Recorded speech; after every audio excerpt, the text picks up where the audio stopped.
Hi there, so I'm Steve Day, British Car Ranch. Welcome to our shop. Now today we're doing video number 2 of our series, and that's of the checklist for how to wake up your British sports car after a long winter's nap, or possibly after 2 or 3 years, maybe even longer. The longer the sit, the more the necessity. So let's do a quick recap from video number 1. It's important to do the pre-check because of wear. The wear that can happen in the first couple of minutes of a startup after a long sit. Everything's dry, there's a lot of friction, there's no lubrication. We can have a lot of wear happen in that short amount of time. We would like to eliminate or minimize that, so we created a checklist here at British Car Ranch to go through and do just that. So that's what this whole session is built upon, is that checklist. It's the checklist we use on all the cars that come in for a wake up, and it's served us very well. That checklist is set up into 3 phases. We'll call that the good, the better, and the best. The good being number 1, with the minimum amount of time required and the minimum amount of effort. And it also has the most possibility for wear and problems to show up. It's a trade-off. This is number 2, where we will have some more additional effort and labor required, but it also reduces some more of the problems that we can create. So it's the happy medium. Number 3 will be the best. So, at this point we're going to talk about how these sessions are not intended to teach you how to do something, but they're intended to teach you what needs to be done. So with that information, you can go to your expert and your mechanic, your trusted assistant, and be able to tell them exactly what you want done and what you need and what you've found. So, as we work our way into this, let's do a real short recap on what we covered in video number 1. And that would be, we checked the engine oil, we checked the cooling system, we checked the hydraulics and the reservoirs. On the TR6, they're back here. On the Heelys and so forth, they're up front. We checked the dash pots, which are an important part of how the car runs and idles. We checked the fuel in the tank by aroma to see what its condition it was. Now, if you'd like more details on all these, there's a lot more details explained in video number 1. So find that one and cue it up and have a look. So for video number 2, this is the one that takes more effort and has better results. Because of what we're working on, a car that's been stored over the winter or maybe several years, we're going to assume that the battery is either low or dead. So the first job we're going to do is we're going to hook up and charge the battery while we do the rest of the checkup. Might not be a bad idea to check that the day before and then have a 6 or 8 hour slow charge on it.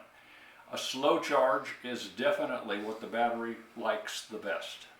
So the different chargers that are out there for $12.95 and $19.95, they are perfectly wonderful for this kind of project. So we've assumed that the battery is dead, we've got the charger on it, and she's charging up now. 12.6, if you're interested in, is the number of a perfectly charged battery. Occasionally it will go up to 13 or so on a fresh charge. Don't worry, that's called service charge. It'll go away and settle down to 12.6. So the next thing we're going to do requires a little bit more effort, and that is we come over to the spark plugs, which are at the end of these 6 wires here, and we're going to clean out the gup around each spark plug. After that's done, we're going to remove the plug wires and take the spark plugs out, revealing the hole into the combustion chamber. We want to put some oil down that combustion chamber so that it can spread around to the rings and the walls of the cylinder and lubricate things for that very first startup and motion. There's several different ways that we can accomplish that. What we use here at the ranch is a pump oiler like this that's filled with engine oil, and 3 or 4 squeezes on that will do it in each cylinder. You could use a homemade squeeze bottle. You could use off the part shelf Marvel Mystery Oil squeeze bottle. That comes with the oil in it already. You could buy an aerosol lubricant with a plastic applicator to get down in the cylinder. All of those work wonderfully. And you may begin to see that it doesn't really matter what the oil is that we're going to use, as long as we use something that's going to lubricate the wall and give it some protection as we start it up. How much? Well, that's something that you can, 3 pumps on the oiler, 1 tablespoon in a measurement, that much in a spray. As long as you get enough in there, you won't get too much. It all settles around the rings and settles in and lubricates, and the first few revolutions it'll clear itself out and have the right amount in there anyway. So after that gets done, we'll come back over, put the spark plugs back into their holes, put the spark plug wires, attach them, make sure that we've got it in the correct firing order. You marked them before you took it off so that you would know how to put them back on, and we'll move on to the next item. The next item is going to be a repeat from video 1, and that is the importance of checking the hydraulic fluids. On the TR6 here, we're going to check the master cylinder and the slave cylinder.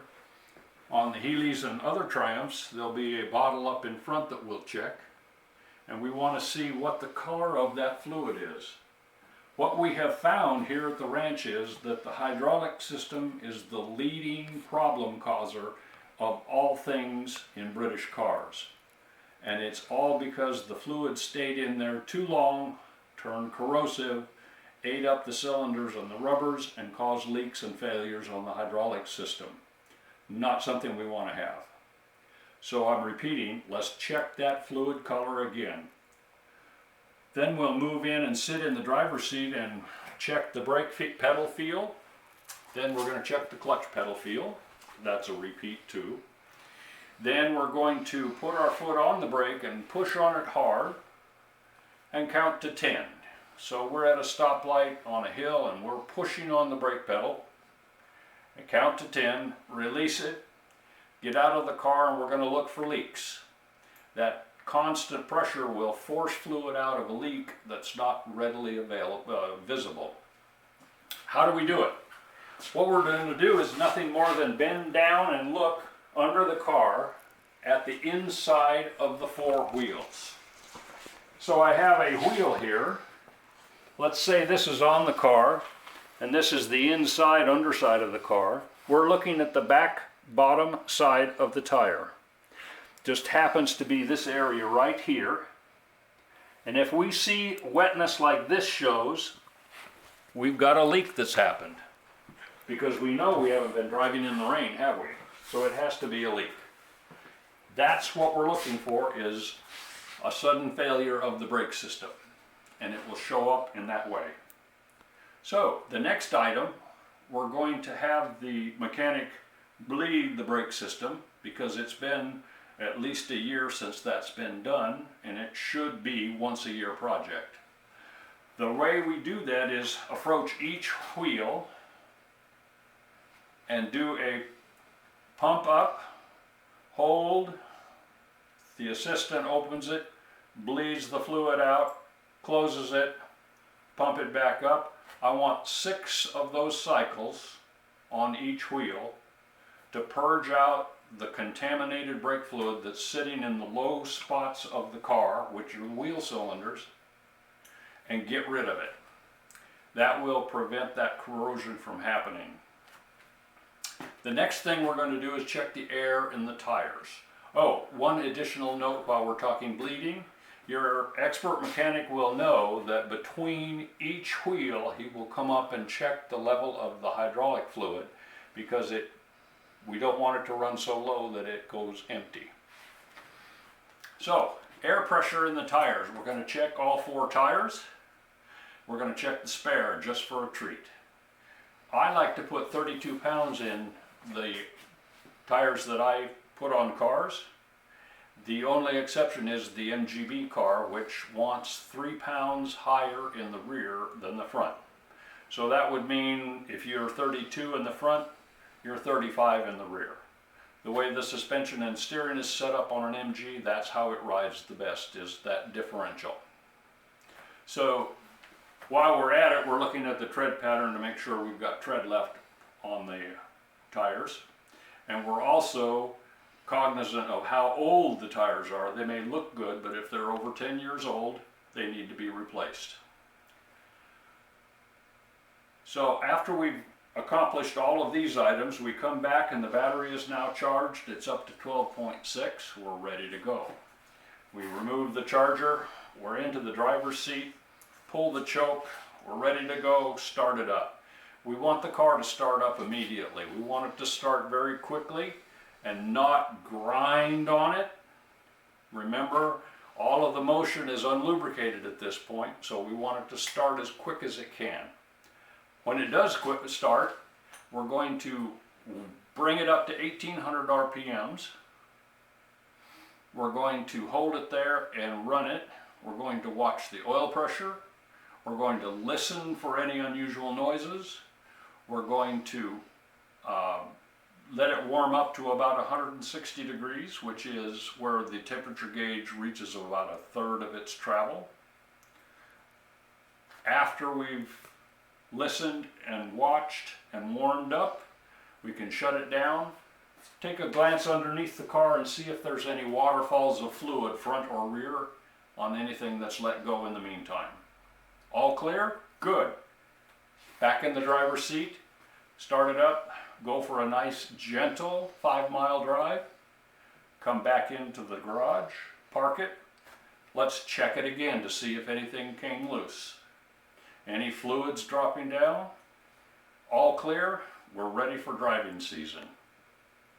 So that concludes list video number 2. Thank you for hanging out with us and sharing this information. I hope you found it useful. You can check in with us on our Facebook page. You can check in on our website, which is britishcarranch.com, and get more details on all of this. Also, watch for video number 3, the complete list, coming up soon. So thank you.